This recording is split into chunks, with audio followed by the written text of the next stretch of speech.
Hey guys, so I thought that I would jump into 31 Days of Witchcraft. And the only way that I could make this really work is that I had to do a week at a time. So I'm going to do a video at the end of every week where I just answer 7 questions. But to get into the tag itself, this tag was started by Heather Carter, who is awesome. I adore her channel. Hi, Heather. um, she has some really great content, and I will link her down below. Now, let's get into the questions because this could get potentially long if I'm answering just 7 of them. There's a lot in here. Um, Suddenly got even more Snow White. Let's see. The first question is your craft secular, spiritual, or religious? What does this, or how does this influence your practice?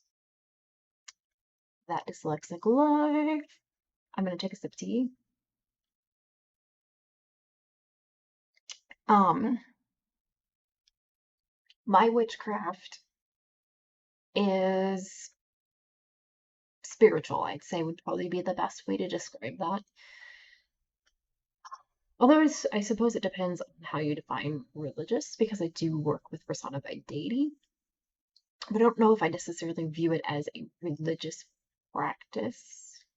More of a spiritual in the sense of it's all very personal to me in the sense of I do the work and I make the changes. I put myself in the driver's seat, even though I work with personified deity. It's more of a they guide me, but I ultimately do the thing, if that makes any sense. I don't want to make it more complicated than that, but I hope that that makes sense.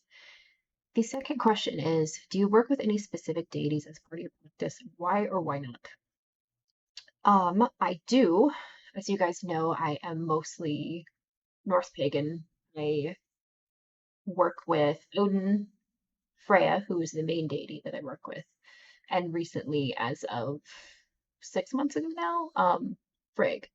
So those are the deities that I work with the most in my practice. I also have Santa Morte. She is on my altar for the dead. And then in my living room, I have statues of Bastet and I have a statue of Kuan Yin. But those two, I really kind of more consider my household deities. They just kind of are there to bring in um, some of their personifications into my house. For instance, Bastet because I have cats, and Kuan Yin because she is the goddess of compassion. So um, that was my long answer. Yes, I do, and those are the deities that I work with. Number 3 is what area of your practice are you currently focusing on and why? I am trying to get more hands-on in my craft. I recently, just last night, actually, I should have grabbed them, but I recently, just last night, was in the process of trying to make devotional candles for Frigg and Freya because I already have one for Odin. And I found these two just white 7-day glass candles. And I was trying to figure out how I could dress them up, what herbs, oils I could add, what embellishments. And then I was trying to think of correspondences and bind runes. And I was doing this research, and all of a sudden I just was like, what is wrong with me? Why don't I just get hands on, start doing it, and work with what I have and come up with something? And that's exactly what I did, and it felt great. Um, the other thing that I am trying to focus on right now is I'm trying to do um, work with the runes more, and I'm still figuring out how exactly I want to go about that because I tend to like to use the runes in either magic or to communicate with my deities that are of the Norse pantheon. But I want to use them more for a divinatory purpose, just to get more acclimated to recognizing them and working with and understanding them. So those are the two things I tend to be focusing on at the moment, I'm noticing. And just consistent practice. Um, Question number 4 is what element What is your favorite element to work with? How do you work with it? This question I was thinking about quite a bit, and um, I'd say the element that I work with the most is probably fire, just because I tend to use it for banishing, releasing, empowerment, and all around just kind of summoning the mood or transitioning into the magic, stepping into the magical from the mundane with the whole aspect of lighting candles. But the element that I am the most connected to and have always been the most connected to is water. And I tend to use water for obviously cleansing. I use it for sort of a catharsis or a healing aspect. I use it for meditation. I've used it for scrying. I've used fire for scrying as well. Scrying is really fun. Um, but one of the biggest things that I tend to do is I will make a spiritual bath and I will meditate in the water. I have always just been very connected to large bodies of water, and I'm a water baby. I'm a fish. um, see, question number 5 is, have you had a teacher in the craft? Have you ever taken a course or class to help you learn witchcraft? What are your experiences? If you haven't, what are your thoughts and feelings on such courses? The only course I have ever taken was a crystal course that was offered by one of my local metaphysical shops here in Minnesota. Um, but there have been several others that popped up that I wanted to take, but at every time that they have popped up and I wanted to take them, I either had something that happened that made it so I could go, or I couldn't afford it at the time. So I personally would love to take a class every now and then, just kind of a one-off class offered by my local metaphysical shops, just to A, support them and the people that keep those shops functioning, but also to have that experience, that classroom experience. I feel like you don't necessarily need it. And honestly, I haven't this whole time, but it's nice to experience it every now and then because I find it very inspiring and you learn a lot.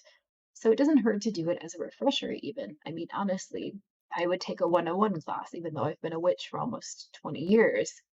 I just think that it's nice to have that kind of refresher and that change of perspective. So, unfortunately, my experiences with it have not been very much, but I'm definitely not against it. And if I do get the chance to take a class in the future, provided all this quarantine business gets over with, then I would love to. But for now, it's just me and the internet and books and my deities and yeah.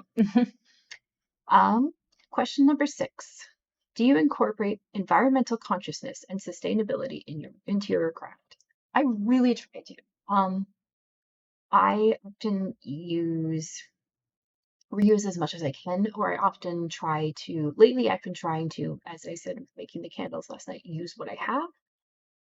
The other things that I tend to do is I will leave, for say, if there's some fruit that my children didn't finish, I will leave that out for offerings for local wildlife, things like that. I I'm not perfect. Nobody is, but as I've gotten older, specifically, I've become even more environmentally conscious. It's not It's not, I think, where I would like it to be. I think there are some changes that I still could make, but I'm getting there, and that's what matters. Question number 7, and this is going to be the last one for this 31 Days of Witchcraft, is, do you work with a specific animal spirit? If so, which animal and why? If not, is there one you would like to work with? There are two. Um, One is the orca. This is a animal that I have been spiritually connected to since I was a child.